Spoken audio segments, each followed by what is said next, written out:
우리는 앞에서 그 악한 왕 아합에 관한 말씀을 같이 묵상을 했어요. 그죠? 그의 악함이 어떤 것인지, 그 결과가 어떤 것인지를 살피면서 신앙생활 속에 있는 경고를 들었어요. 오늘은 그런 어두운 환경 속에서도 피어나는 꽃 같은 사람 이야기. 신앙생활을 하면서 우리도 신앙을 점검하고 그가 맺은 열매를 맺었으면 하는 삶. 그래서 우리도 열매 맺는 삶을 살자라고 하는 제목으로 이 시간에 말씀을 나누려고 합니다. 예수님께서는 좋은 나무는 좋은 열매를 맺고 못된 나무는 못된 열매를 맺는다고 하시면서 열매를 보면 그 나무를 알 수 있다라고 그랬어요. 열매를 보면 그 나무를 알 수 있다. 우리는 그렇게 생각하죠. 나무를 보면 열매를 알 수 있을 것 같으죠. 그죠? 그런데 사람들은 그렇지 않은 것 같아요. 사람들은 열매를 봐야만 그 사람이 어떤 사람인 줄 알 수가 있어요. 그죠? 그냥 멀쩡해요. 다 이렇게 보면. 그런데 보면 어떤 사람의 입에서는 계속 부정적인 이야기만 나오고요. 어떤 사람의 입에서는 긍정적인 이야기가 나와요. 어떤 사람의 입에서는 세상 이야기만 나오고요. 어떤 사람의 이야기는 천국에 관한 이야기만 나와요. 그게 뭐예요? 열매. 입술의 열매. 어떤 면에서는 속에 있는 것이 밖으로 드러나는 열매. 그죠? 어쨌든 열매를 맺어요. 그런데 어떤 열매는 30배, 어떤 것은 60배, 어떤 것은 100배를 거두기도 한다. 열매의 수량은 똑같지는 않아요. 그런데 열매가 있는 것만은 분명해요. 오늘 생활을 보면서, 오늘 본문을 보면서 이런 생활을 하면 이런 열매를 맺고 저런 생활을 하면 저런 열매를 맺는구나 라는 의미가 여기에 함축되어져 있다는 생각을 지난 시간에 아합의 이야기와 또 이 엘리사의 이야기를 통해서 우리가 같이 한번 이렇게 살펴보았으면 좋겠습니다.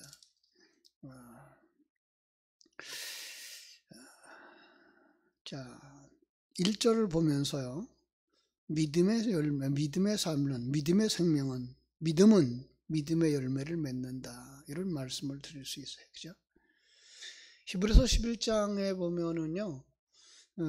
믿음은 바라는 것들의 실상이요. 그래서 요즘 인터넷을 보면서 아주 재미나게 표현하는 사람들의 이야기를 듣는데 오늘의 나는 과거로부터 맺어진 열매가 아니라 미래를 바라보던 보기 때문에 맺어지는 열매래요. 사람들은 과거가 있어서 현재가 있는 것 같지만 그게 아니고 우리가 어떤 미래를 내다보느냐에 따라서 내가 어떤 사람이 되어져 간대요. 이게 굉장히 성경적인 것 같아요. 세상 사람들의 얘기입니다만은 정말 미래를 내다볼 수 있는 안목이 있을 때 현실을 건강하게 살 수 있고 또 어떠한 대책을 세우면서 살아갈 수가 있다고 하는 거죠. 그런데 우리는 무엇을 바라보는 믿음의 사람이에요? 하나님을 바라보는 믿음의 사람이에요. 그 하나님은 어떻게 말씀하셨는가 하면요. 나는 인생이 아니야. 그러니까 쓸데없는 말 하지 않아. 그래서 옛날 성경은 뭐라 했어요?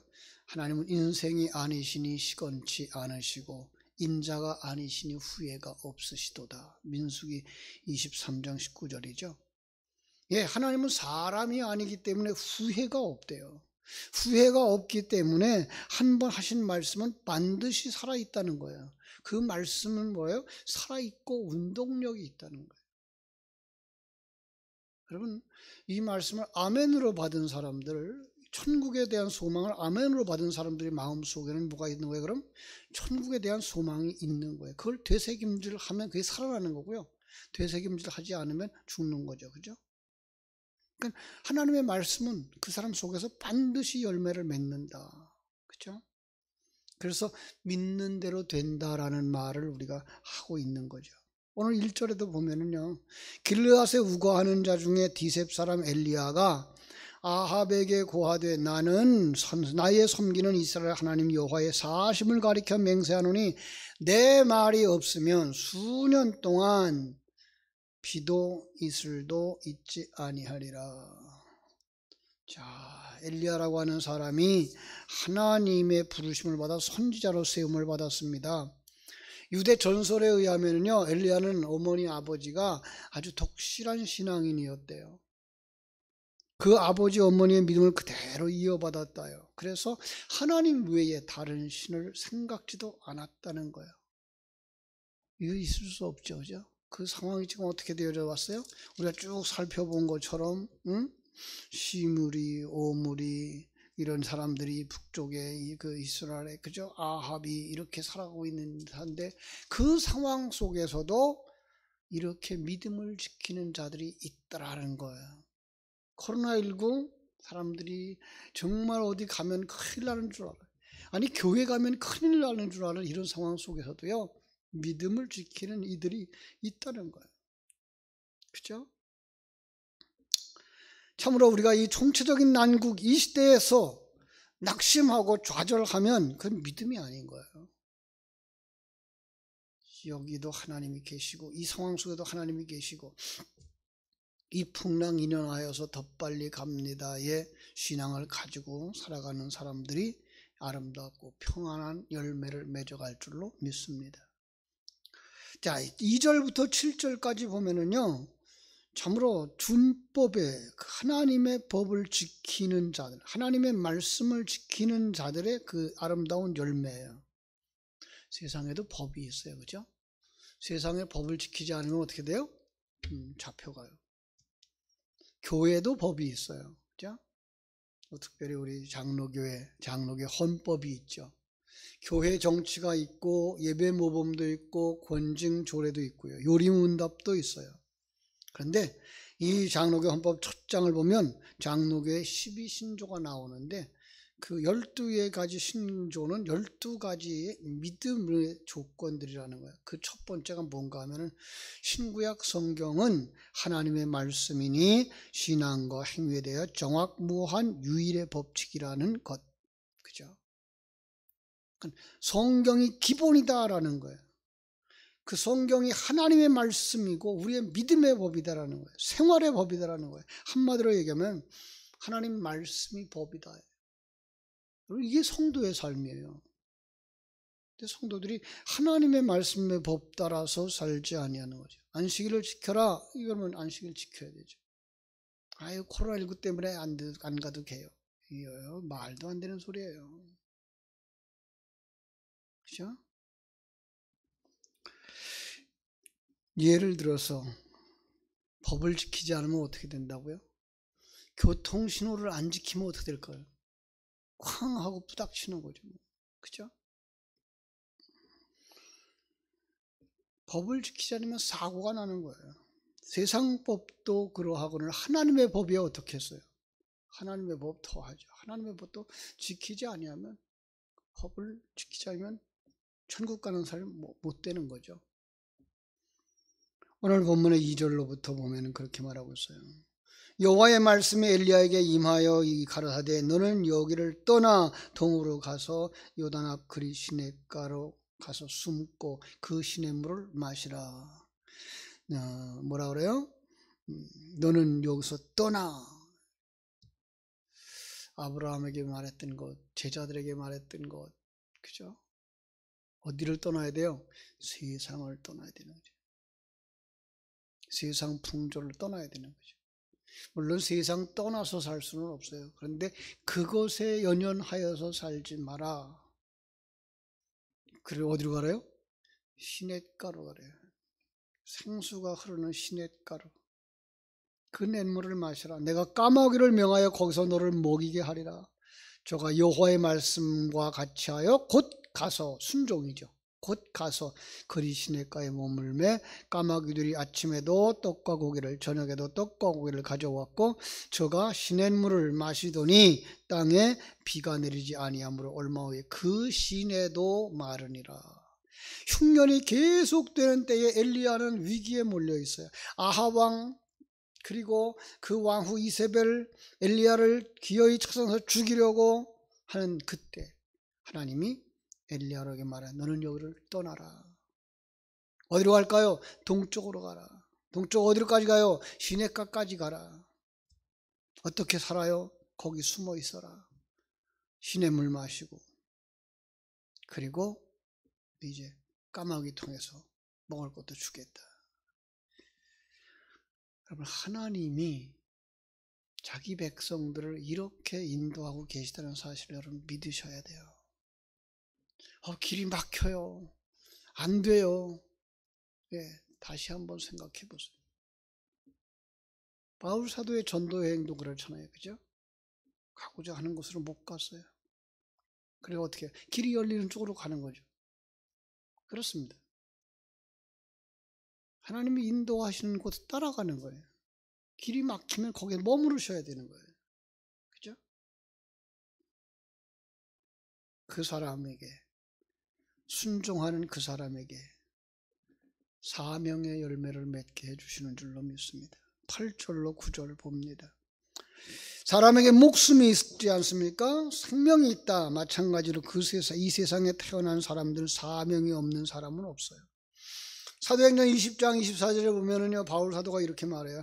나의 달려갈 길과 주 예수께 받은 사명 곧 하나님의 은혜의 복음을 증거하는 일을 마치려 하면은 나의 생명을 조금도 귀한 것으로 여기지 아니하노라. 오늘 본문에서도 그렇게 말하고 있어요. 여호와의 말씀이 엘리야에게 임하여 가라사대 너는 일어나 시돈에 속한 사르밧으로 가서 거기 유하라. 내가 그곳 과부에게 명하여 너를 공개하게 하였느니라. 하나님의 법을 지켜가라고 명하시는 곳에 갔을 때 시냇물도 말라버리고 까마귀가 물어오질 수도 없잖아요. 그죠? 까마귀가 물을 물어오지 못해요. 하나님의 법을 순종해도 이런 위기가 올 수 있다는 거죠. 그렇습니다. 그런데 그럴 경우에도 하나님은 그 사람을 내버려 두지 아니하시고 그 위기에 정면 돌파할 수 있도록 길을 열어주십니다. 하나님께서 엘리야에게 너는 다시 떠나야 되겠다. 어디로 갈까요? 이스라엘에게 접해 있는 시돈으로 가라. 거기에 사르밧이라고 하는 작은 동네가 있는데 그리로 가라. 네가 그리로 가면 내가 그곳 과부에게 명해서 네가 오거든 잘 모시고 공개하라고 내가 사명을 주었다. 이렇게 말씀해요. 그러니까 사르밧 과부는 뭐예요? 그런 사명을 받은 사람인 거죠. 시돈의 사르밧은 이스라엘 땅과 인접해 있는 작은 나라의 작은 마을, 그죠? 거기에도 역시 흉년이 들었겠죠.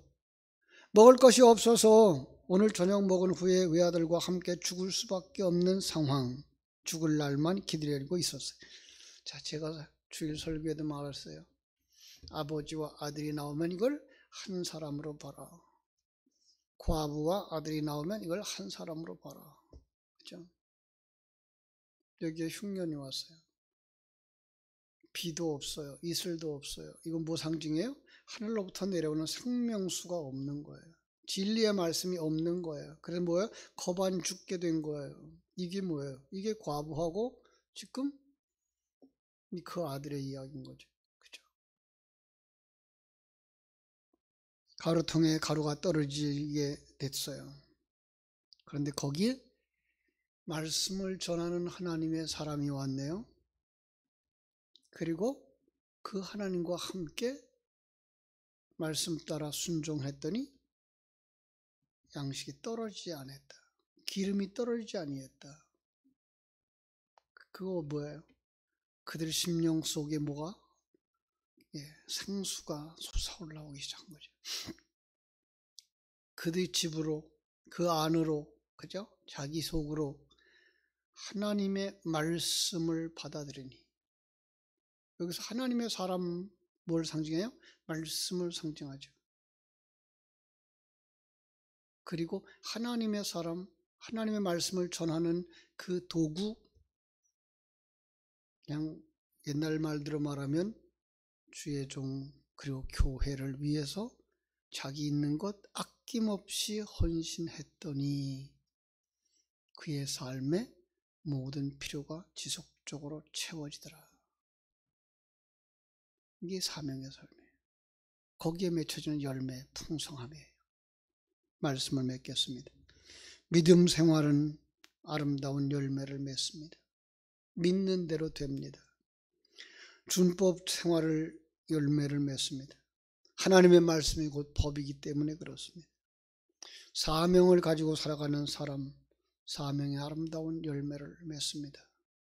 바로 이 새벽을 깨우는 여러분들이 바로 그 주인공들이 되시고 이렇게 간증할 수 있는 간증의 주인공들이 되시기를 주님의 이름으로 축원합니다. 기도하겠습니다. 아버지 우리 하나님, 크신 은혜와 사랑을 감사하옵고 감사합니다. 하나님의 은혜 속에 살아가는 저희들입니다. 믿음이 있다고 말하지만 과연 그 믿음이 무엇인지 다시 한번 내 심령 속에 아버지 생명의 빛을 비추셔서 내 모습을 보게 하여 주시옵소서. 정녕 예수 생명으로 충만되어져 있고 천국을 소망하는 삶으로 채워져 있는지, 그 하나님의 말씀이 그대로 실현되어질 것을 믿는 믿음이 있는지, 그래서 그 말씀에 순종하는 준법 생활을 감당함으로 말미암아 평강의 삶, 건강한 삶, 소망의 삶을 살아가는 자들이인지, 아니 내게 주신 그 사명을 잃어버리지는 않았는지 다시 한번 내 속에 사명들을 불러일으켜서 헌신하고 봉사하고 교회를 세우고 주의 종을 돕는 하나님의 귀한 일꾼들 되도록 하나님이 새벽에 기도하는 우리 모두에게 은혜 베풀어 주시옵소서. 거룩하신 예수님 이름으로 기도하옵나이다.